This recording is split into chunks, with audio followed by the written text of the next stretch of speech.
Let's go to the Lord, prepare our hearts and our minds to receive His word. Let's go to Him now in silent prayer.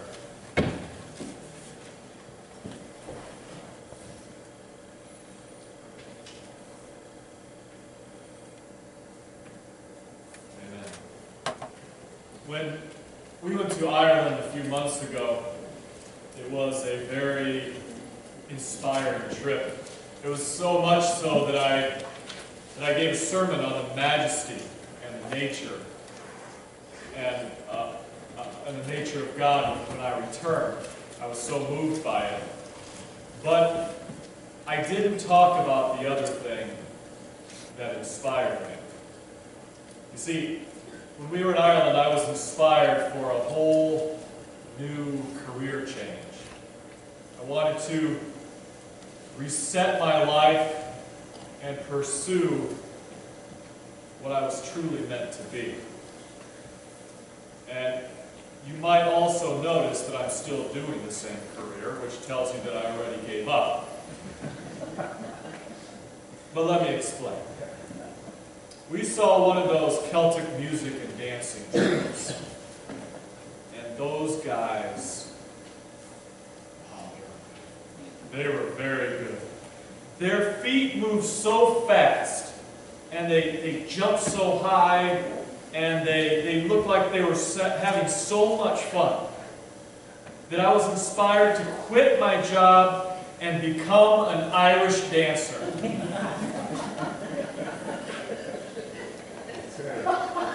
That's the extent of my Photoshop skills right there, just in case you're wondering. And for those of you that don't know me very well, I will admit that is not actually me. But if I was an Irish dancer, that's what I would look like, I'm pretty sure. I even looked on YouTube for lessons that night in the hotel. It's hard to talk with that staring at me. But I'm getting to like, oh, thanks.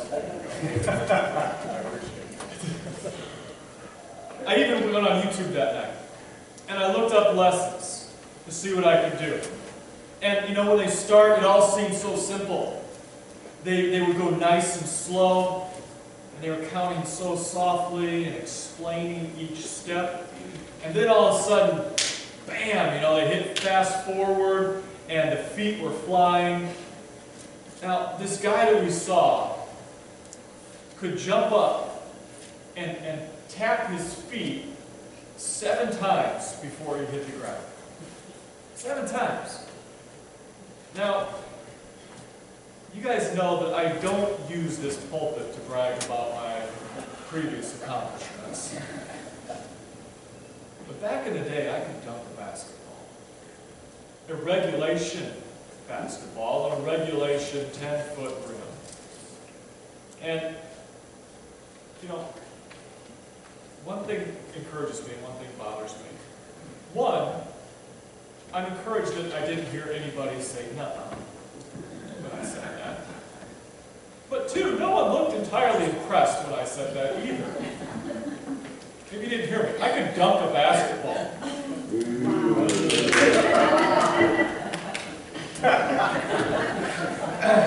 was a long time. You're so fine, you ought to be able to. Well, yeah, okay, thanks, Mike. That's a good point, but I'm not supposed to talk during the sermon.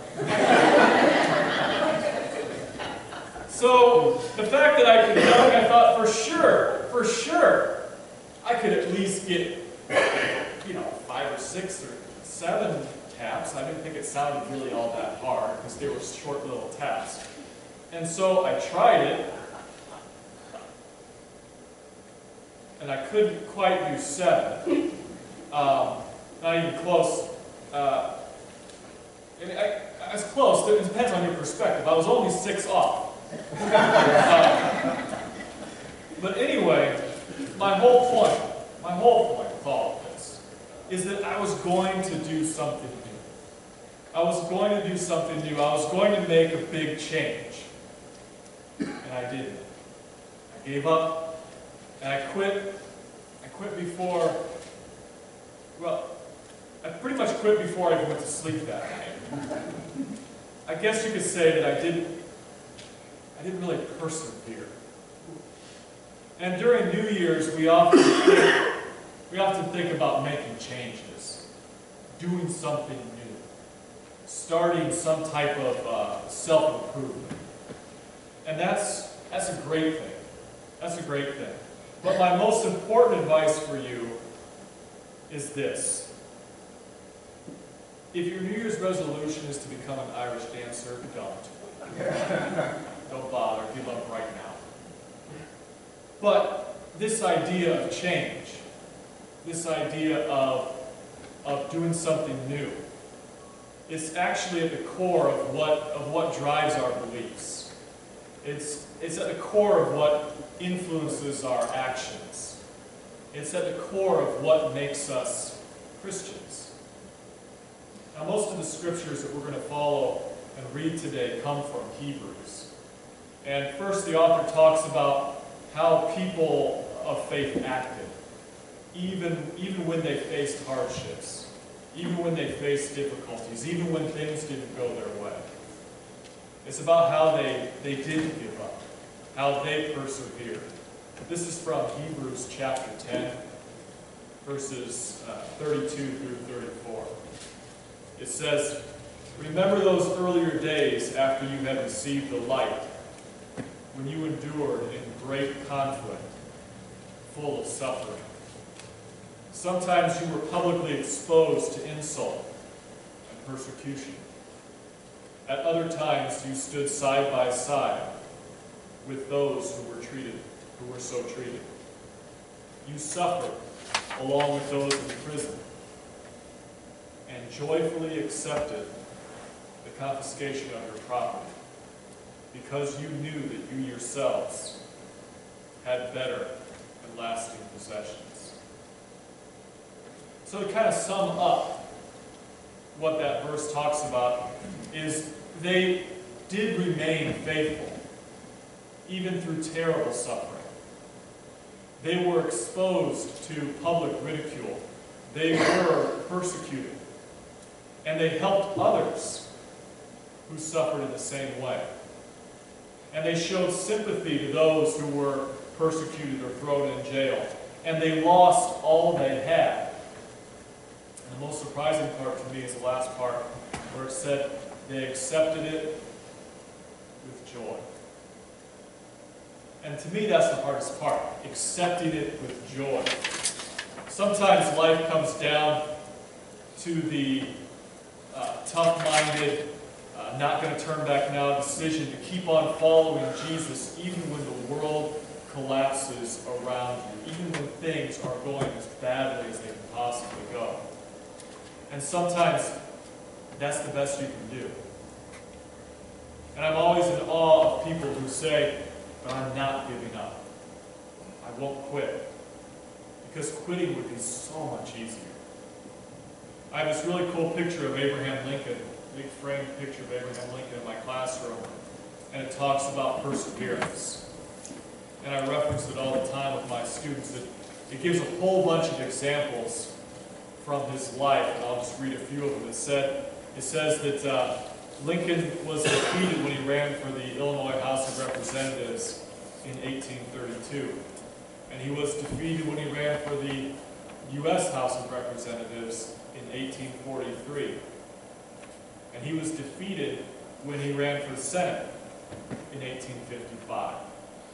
And he was defeated for vice president in 1856. And he was defeated for the Senate again in 1858. And it says at the very bottom of the poster, but finally in 1860, he was elected 16th President of the United States. Now those are just a few things from that list, because there were also all these things about his personal life and the hardships that he faced with that. But the point is clear. And this is what I tell my students. Imagine how different things would be if Abraham Lincoln gave up, if he didn't persevere. But the scripture from Hebrews goes a step further. It he goes a step further and explains that they accepted it all with joy. Now that's hard to do. Again, that's a tough topic to get your mind around. And I think the writer knew that, so that's why the next line was added. In the 34th verse it said, because you knew that you yourselves had better and lasting possessions. I've read other translations and they say, because you knew you had something better, something that would last forever. Something better. Something that would last forever. And that's a good description of heaven. It's better than anything that we have here on earth. And unlike the things on earth, heaven lasts forever. So we give up what we have here because we can't keep it anyway. And we know we've got something better coming that will never be taken away from us. It's all about heaven. And later, the author lists people from the Bible who lived by faith. The heading in my Bible says, faith in action. And it tells the actions of these people who demonstrated great faith. I won't read the passage now because it's very, very lengthy, but I'll summarize it, kind of turning each part into a question. It talks about Abel. And basically they're saying, Abel, why would you offer a better sacrifice? Why would you do that and end up getting killed by your brother? It talks about Enoch, and it says, basically, Enoch, why would you walk with God and then disappear? It goes on to talk about Noah. Why would you build an ark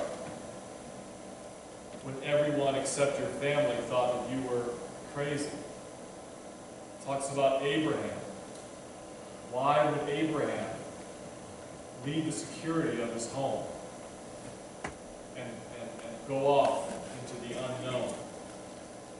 Abraham, Isaac, and Jacob, why would they live in tents for generations? Abraham and Sarah, why would they dream of having a baby when they are 190 years old? Now, these are not hypothetical questions.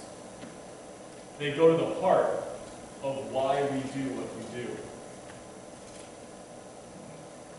Why do we do what we do? And the answer is heaven. So why do we keep believing? In Hebrews 11, verses 13 through 16, the author offers an explanation and an answer to that question. It says, all these people were still living by faith when they died. They did not receive the things promised. They only saw them and welcomed them from a distance, admitting that they were foreigners and strangers on earth. People who say such things that they are looking for a country of their own. If they had been thinking of the country they had left, they would have had opportunity to return. Instead, they were longing for a better country, a heavenly one. Therefore, God is not ashamed to be called their God, for he has prepared a city for them. So the answer is, if you do not believe in another higher world, if you only believe in the stagnant, flat material world around you, if you believe that is your only chance for happiness, if that is what you believe, then you're going to truly be disappointed when the world does not give you what you think you want. This world could not and it cannot, and it does not bring us ultimate happiness. And that's what the verse is about. If they had been thinking of the country they had left, they would have had opportunity to return. Instead, they were longing for a better country, heavenly one. And that vision of heaven keeps us moving forward when it would be easier to give up, when it would be easier to quit, when it would be easier to go back. If you want a way out, there always is a way out. Quitters always have an excuse. So do complainers, so do complainers. And when we lose hope with this world, as we all do from time to time, we find that it does not satisfy us in the way that we thought it would. And the verses, our text ends with a word about hope for the future. The last line said, "Therefore God is not ashamed to be called their God, for he has prepared a city for them."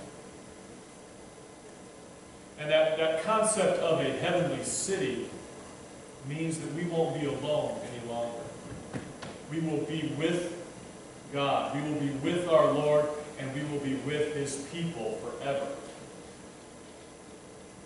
And our text ends with this wonderful thought: God is not ashamed to be called their God.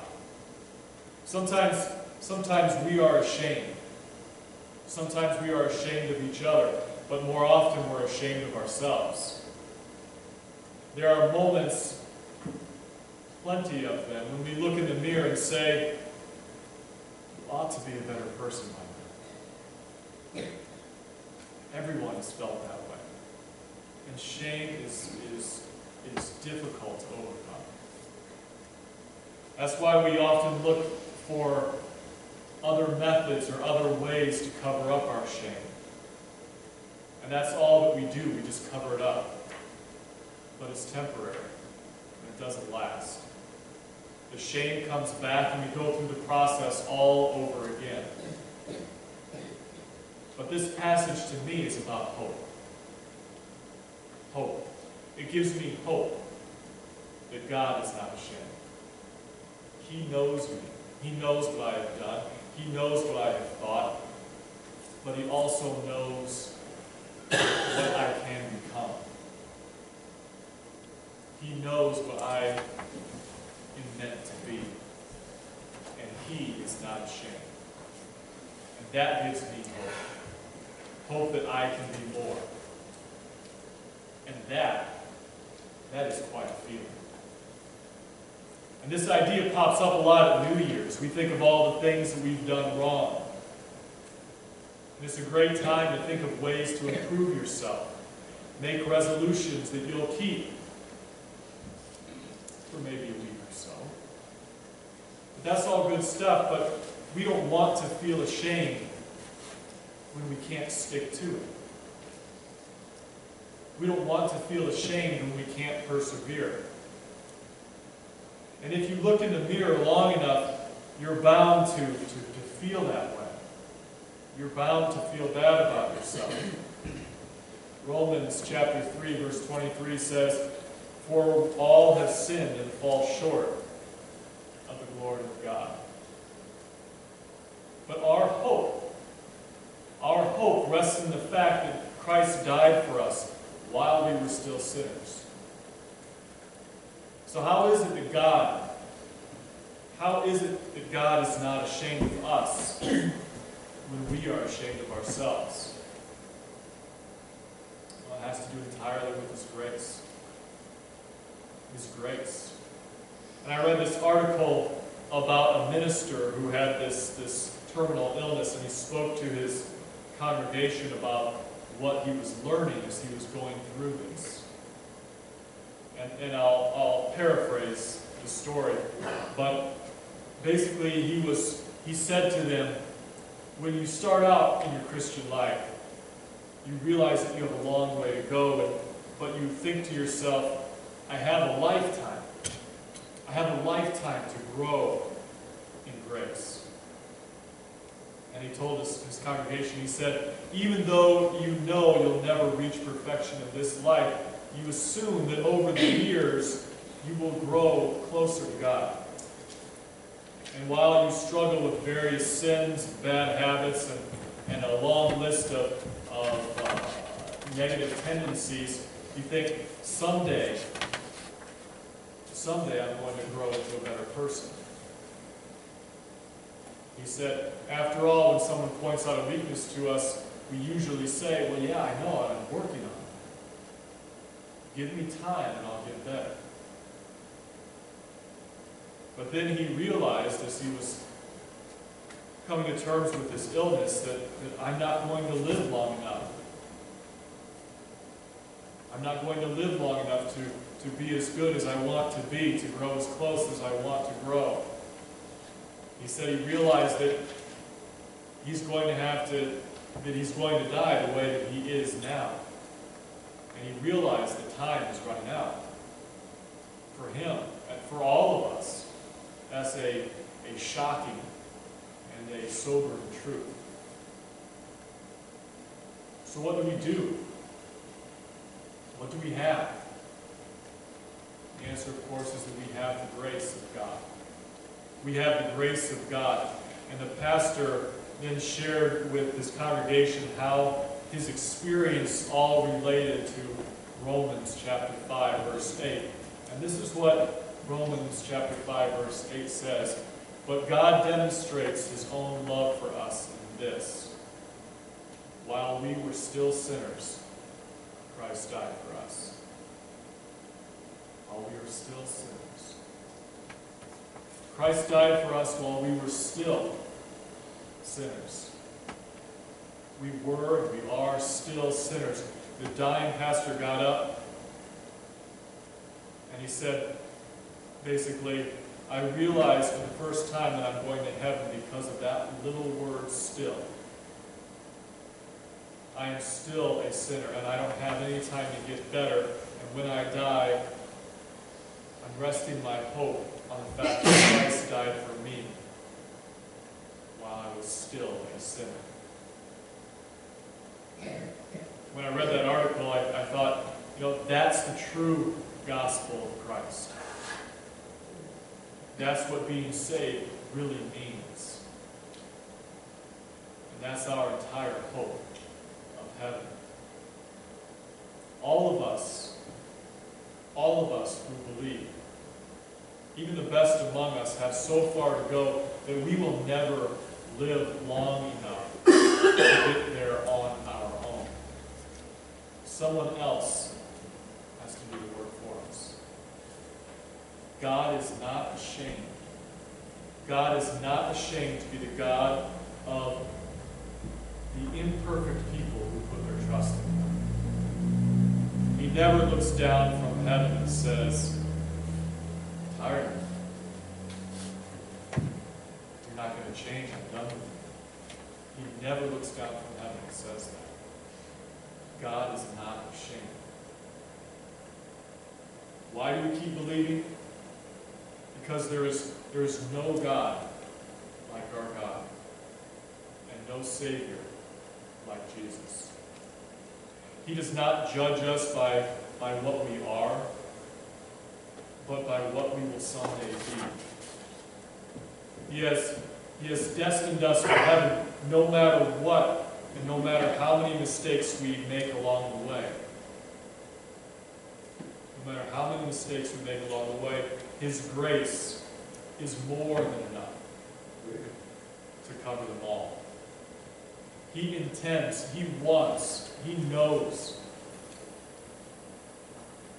to take all of His redeemed children to heaven. Not one will fail to make it. But by His grace,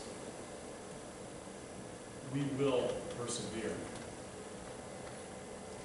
We will persevere because God is not ashamed to be our God. He's not ashamed to be our God today, tomorrow, and forever. Amen. Amen.